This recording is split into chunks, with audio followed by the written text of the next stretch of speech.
नमस्कार मित्रों, मैं केपी पांडे एक बार फिर आपके सम्मुख उपस्थित हुआ हूं समसामयिक घटनाओं की नई जानकारी लेकर। आज की जो जानकारी है वो है ममता मीट मोदी इन दिल्ली। जी हाँ, ममता बनर्जी ने प्रधानमंत्री नरेंद्र मोदी से दिल्ली में मुलाकात की है और ये मुलाकात 20 दिसंबर को हुई थी, जो कि लगभग 25 मिनट तक चली थी।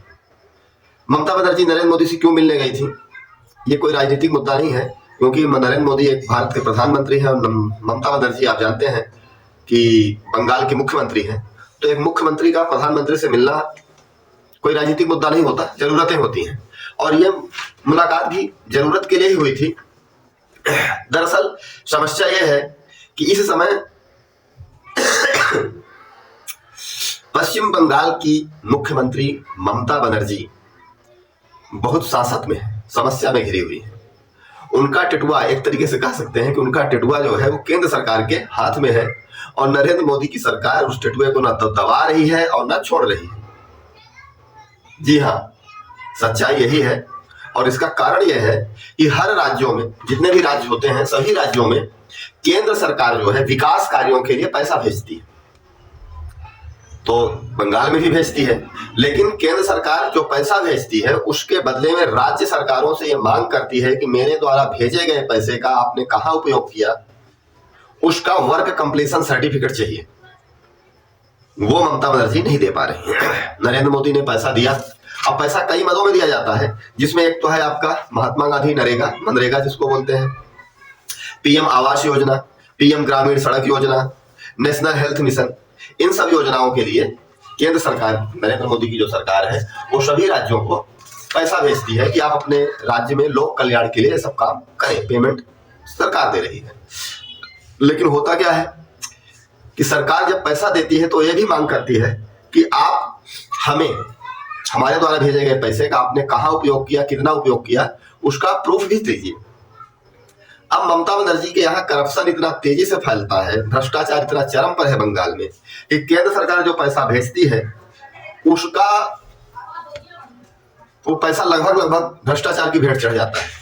तो दिक्कत क्या जाती है कि ममता बनर्जी उसका डिटेल नहीं दे पा रही है कि आपके द्वारा भेजे गए पैसे का हमने कहां उपयोग किया है। एक तो समस्या ये हो गई।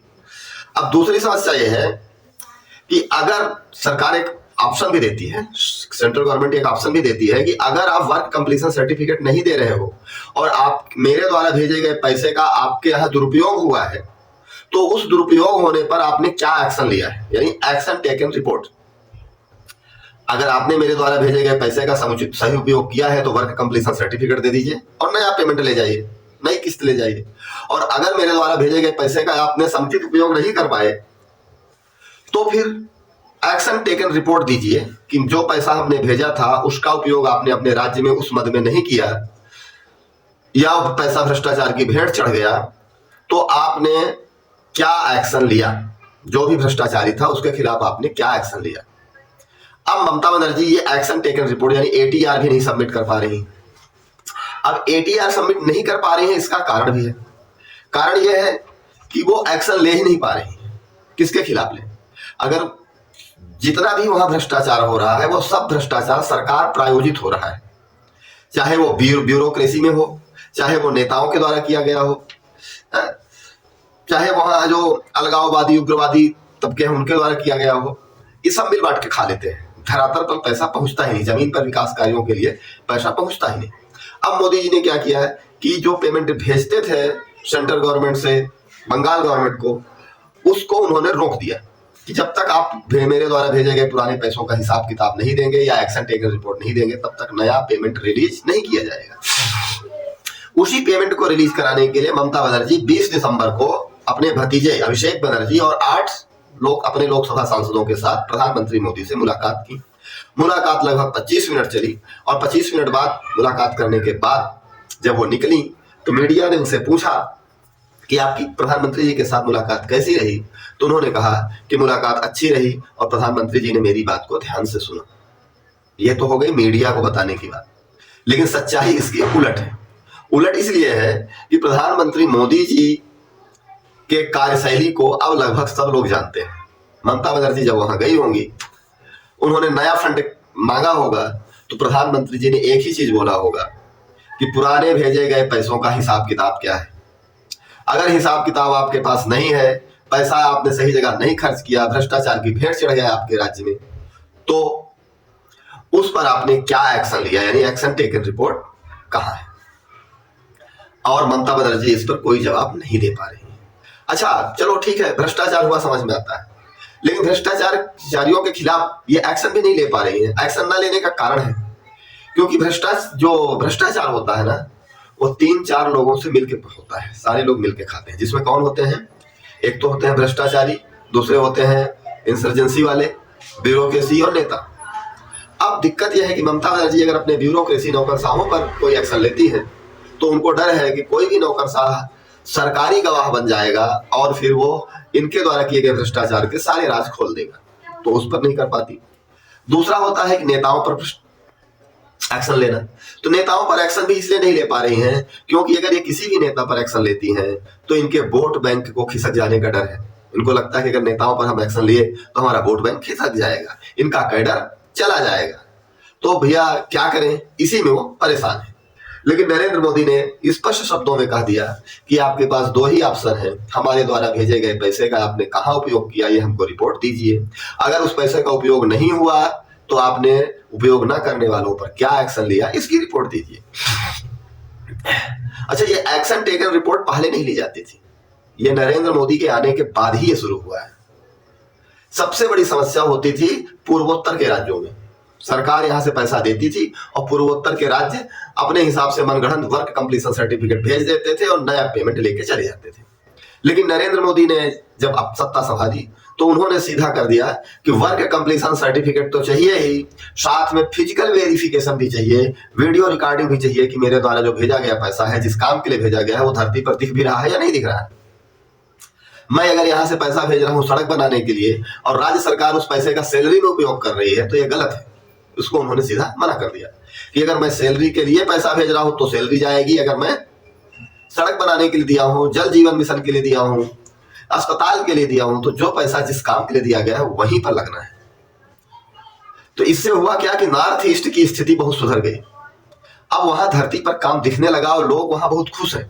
उनको लगता है कि नरेंद्र मोदी के आने के बाद डेवलपमेंट नॉर्थ ईस्ट में बहुत हुआ। और ये वहीं के लोग नहीं, लगभग भारत के सारे लोग कहते हैं कि जो पूर्वोत्तर भारत का अछूता राज्य था वो आज मेन स्ट्रीम में आ गया है, डेवलपमेंट के मामले में भी और राजनीतिक धरातल पर भी।